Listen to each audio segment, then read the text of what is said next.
পারে না মাটি কেমন। আপনারা বিদ্যাসাগরকে সকলে জানেন, জানেন তো মায়েরা বিদ্যাসাগরকে? আপনারা জানেন বিদ্যাসাগরকে? সকলে জানেন বিদ্যাসাগরকে? তো বিদ্যাসাগরের মায়ের নাম ছিল মা ভগবতী দেবী। একদিন বিদ্যাসাগর তার মায়ের জন্য মা একটা দামি শাল এনে দিয়েছিল।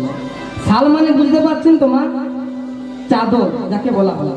তো এনে দিয়েছিল, তার মাকে বলছে মা তুমি এটি আমার কাছ থেকে গ্রহণ করো।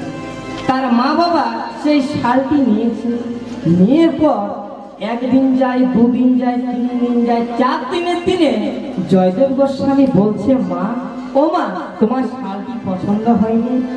বলছে খোকা রে আমার বেশ সুন্দর লেগেছে শালটা, তোর মা তুমি গায়ে দাও না কেন? না জানিস খোকা আমি কেন এই শালটি গায়ে দিইনি?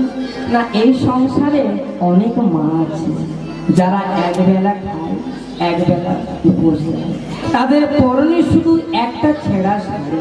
বলতো খোকা আমি কি করে এত দামি শালটা গায়ে নেব?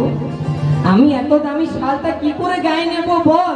তোমার বিদ্যাসাগর বলছে মা আমি যদি সব মায়ের জন্য একটা করে শাল এনে দিই তুমি গায়ে নেবে? তখন তখন মা বিদ্যাসাগর পরের দিনে প্রত্যেক মায়ের জন্য একটা করে শাল এনে দেন। তখন পরের দিনে বিদ্যাসাগরের মা ভগবতী দেবী সেই শালটাকে মা গায়ে নেন। এই